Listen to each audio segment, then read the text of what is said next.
Bab 82. Sasi keluar dari ruang persidangan. Hari itu ia kecewa karena Setia tidak menghadiri persidangan. Berbeda dengan janjinya yang sebelumnya, jika ia akan menyelesaikan semuanya dengan baik-baik. Renata mengeliat, melihat sinar matahari yang sudah meninggi. Suara gemericik air dari kamar mandi itu terdengar jelas, menandakan Daniel tengah membersihkan tubuhnya di dalam. Renata mengusap leher jenjangnya. Haus, ia pun beranjak dari ranjangnya. Aak, pekik Renata spontan.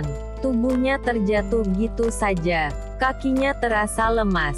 Daniel yang mendengar teriakan istrinya bergegas keluar dari kamar mandi. Sayang, kamu kenapa? Menghampiri Renata. Panik. Ayo, mengulurkan tangannya untuk berdiri. Aku tidak bisa berdiri, Mas. Apa? Daniel tentu terkejut dengan penuturan istrinya. Renata merasa ada yang aneh dengan dirinya. Ia pun kembali mencoba berdiri tanpa bantuan Daniel. Tapi tubuhnya terhuyung. Beruntung Daniel dengan sigap menopang tubuh Renata. Kamu lihat kan, aku tidak bisa berdiri, ujar Renata. Air matanya sudah berderai. Wajahnya memias, masih tidak percaya dengan kondisinya saat ini. Renata tidak sanggup menopang tubuhnya sendiri.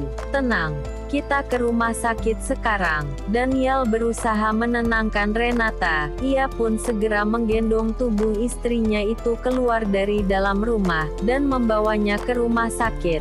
Setibanya di sana, benar saja berita buruklah yang diterima Renata. Dokter mengatakan Renata mengalami kelumpuhan karena saraf-saraf tubuhnya yang melemah. Walau dokter mengatakan semua masih bisa diobati, tetap saja itu tidak membuat Renata tenang. Ia kembali dibuat terpukul dengan kondisi tubuhnya. Sementara siang itu Ibu Rini, Sasi dan bayi mungilnya baru tiba di rumah Renata. Mereka memang berniat mengunjungi Renata yang selama beberapa waktu ini jarang memberi kabar. Siang Bi, Renatanya ada, ujar Sasi pada asisten rumah tangga yang membukakannya pintu. Non, Renatanya sedang pergi Non. Sedang pergi. Sasi mengeritkan dahinya. Pergi kemana Bi?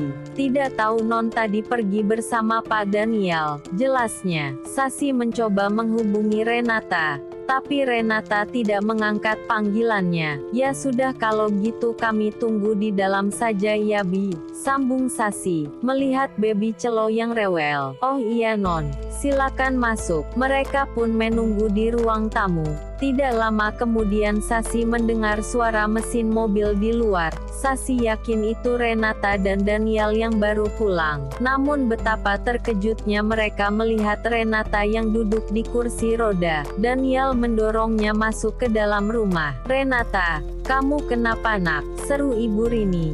Panik. Renata dan Daniel pun tampak terkejut melihat kedatangan Sasi dan ibunya. Ibu, kalian kapan datang? Tanya Renata, berusaha tenang. Ibu yang seharusnya bertanya, kamu kenapa Nak? Menghampiri Renata. Ren, ucapan Daniel terhenti saat Renata memegang lengannya, memberi isyarat agar suaminya itu tidak melanjutkan ucapannya. Kemarin aku keserempet motor Bu, dan tulang kakiku agak bergeser, terang Renata, memilih berbohong. Ya Allah Renata, kenapa tidak memberitahu? Balas Ibu Sari, masih dengan wajah cemasnya. Tidak apa-apa Bu, aku hanya perlu menggunakan kursi roda ini untuk beberapa waktu, jelas Renata. Raut kecemasan di wajah ibu dan Sasi perlahan hilang. Mereka pun menemani Renata hari itu. 1 minggu berlalu, tidak ada yang berubah. Kondisi Renata tidak juga membaik. Renata masih terduduk lesu di kursi roda, memandangi wajahnya yang semakin menirus. Kondisinya membuatnya semakin stres, dan berat badannya semakin menurun. Sayang, suara Daniel terdengar dari luar kamar. Sayang, panggilnya kembali seraya membuka pintu. Sudah pulang Mas? Renata tersenyum tipis, memutar kursi rodanya, menghampiri Daniel. Lihat aku bawa apa untukmu. Daniel menunjukkan paper bag, memberikannya pada Renata. Apa ini Mas? Membuka paper bag tersebut, Tampak dress cantik berwarna hitam. Kenapa membelikan dress mas? Tanyanya, menatap bingung Daniel. Daniel berjongkok, mensejajarkan posisinya. Hari ini adalah hari pernikahan teman baikku, dan kita akan pergi bersama malam ini. Jelasnya, pergi bersama. Renata mentap tidak percaya. Tidak mas, lebih baik aku tidak ikut saja. Tolaknya, Daniel pasti akan malu jika pergi dengan istri lumpuh seperti dirinya. Aku mau sama kamu. Tidak mas, lebih baik kamu pergi dengan wanita lain saja daripada kamu harus pergi denganku. Lirih Renata, memalingkan wajahnya. Hei, aku tidak bisa pergi dengan wanita lain. Istriku ini ya kamu. Sudahlah pokoknya malam ini kita pergi bersama. Paksa Daniel. Ia berdiri dari duduknya, mengecup dahi Renata. Malam itu Renata mau tidak mau menuruti permintaan Daniel untuk ikut ke pesta pernikahan temannya. Renata sudah memoles wajahnya dengan make up. Tampak lebih segar. Dress warna hitam itu pun sudah dikenakannya. Namun tidak terlihat cantik. Dress panjang itu hanya menjuntai di kursi roda. Biasanya Renata menyukai dress hitam yang selalu membuatnya elegan dan seksi.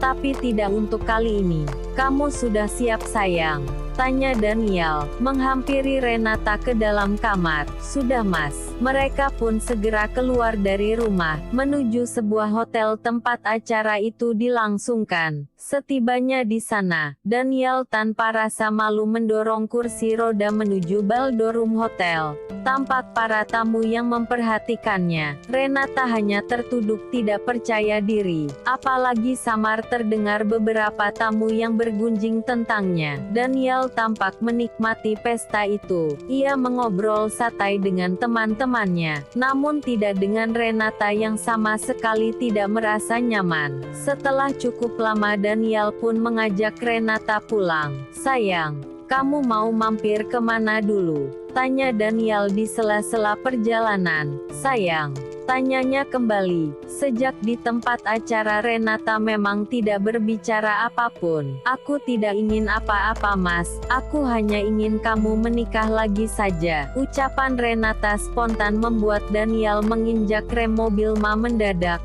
Apa tidak ada kalimat lain yang bisa kamu ucapkan? Sahut Daniel yang langsung terpancing emosi saat Renata berulang kali mengatakan permintaan yang tidak masuk akal itu. Lalu apa aku harus seperti ini terus mas? Aku sekarang hanya wanita lumpuh. Aku bilang aku tidak peduli. Sela Daniel, ya kamu memang tidak peduli.